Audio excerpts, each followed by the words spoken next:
เค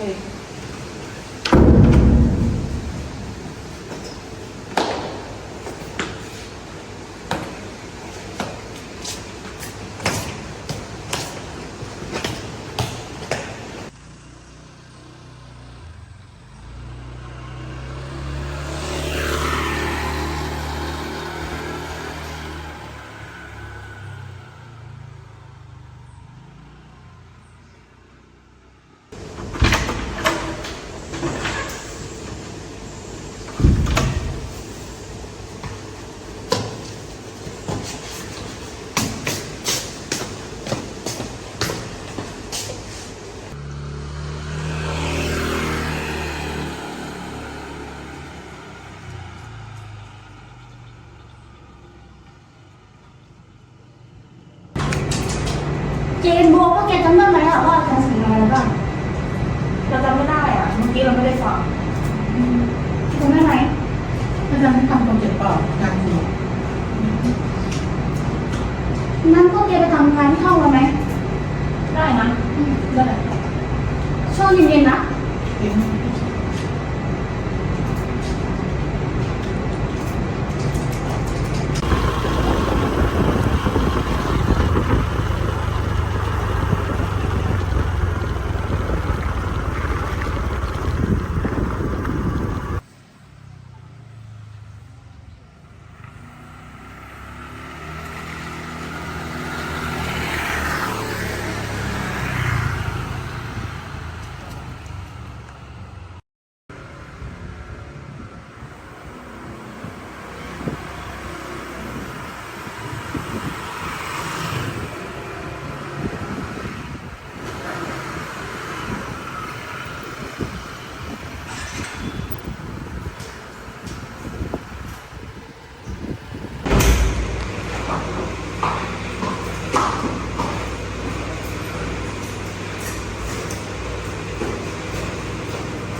ไม่ต้องเขียน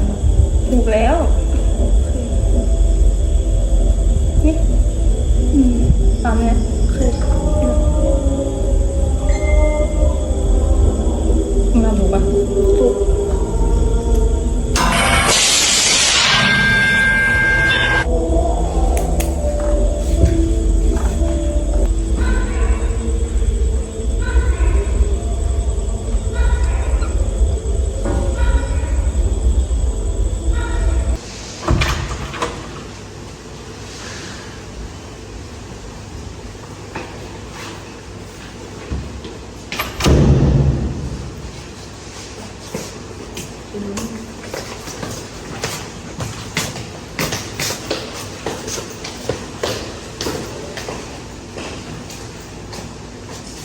เอาพวกมึงไปใส่แล้ว โอ้เรียนกันที่ซิลเวอร์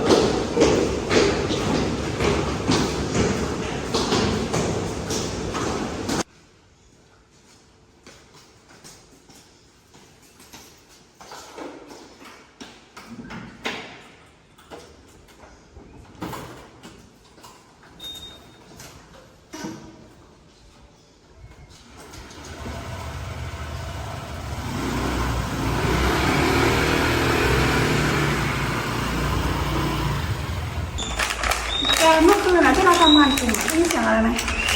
ใช่ไม่เหมือนกันเลยแต่ไม่กล้าคิดไปเองอ่ะกลัวตัวเองหูฝาด คิดว่าได้ยินอยู่คนเดียวแอบร้อนอยู่นั่นแหละ งั้นเอางี้ไหมเราลองไปพิสูจน์กันนะว่าเสียงนั้นอะมันคือเสียงอะไร มันจะดีเหรอช่วงนี้เจอเลยแปลกๆด้วย ถ้าเราถูกจับได้อะเขาไล่เราออกจากหอในเลยนะเว้ย แต่ถ้าเราไม่พิสูจน์อะเราก็จะไม่รู้นะว่ามันคือเสียงอะไร แล้วเราก็จะคาใจตลอดไปนะ ดูกันจับได้หมด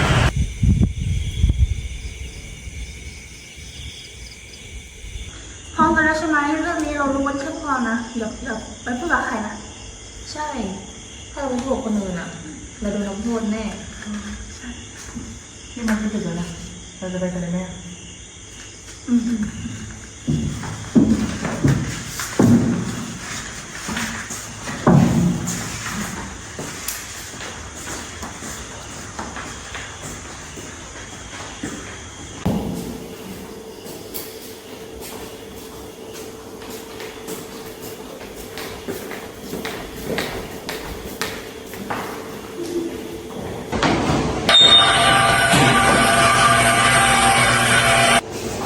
เสียงมันดังขึ้นไหนเนาะ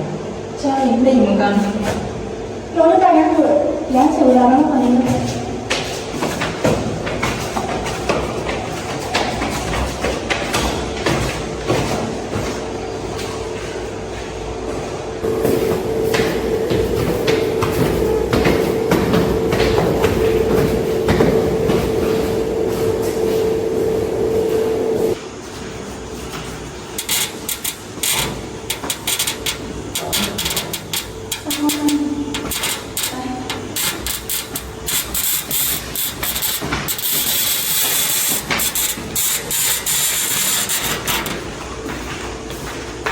เสียงมาจากไหนเนาะช่วยกันหาว่า ได้ยิน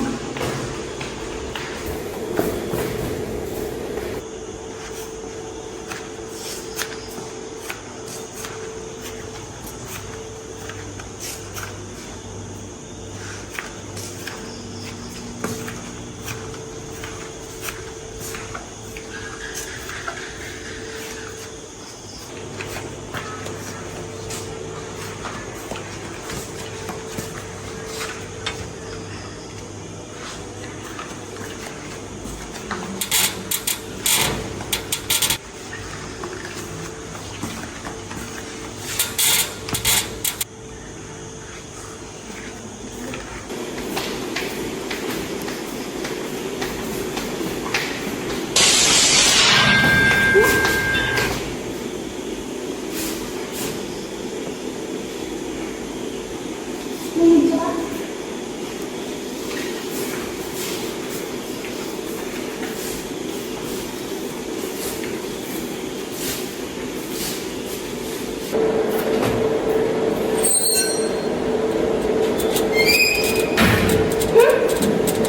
นี่ไงเสียงอะไรที่มันแปลก จริงด้วยทำมาโกไว้ตั้งนานอ่ะ ๆโอ้โห คิดไปเองมาตลอดเลย ก็เรื่องทั้งหมดที่เราคิดเองใช่ไหมเนี่ย ดีนะที่มึงเป็นคนนำเรื่องนี้ ก็ขอบใจแกเลยเรื่องที่ทำให้เราขาดใจอ่ะ ทีนี้เราก็ไม่ต้องคิดไปเองแล้วเนาะ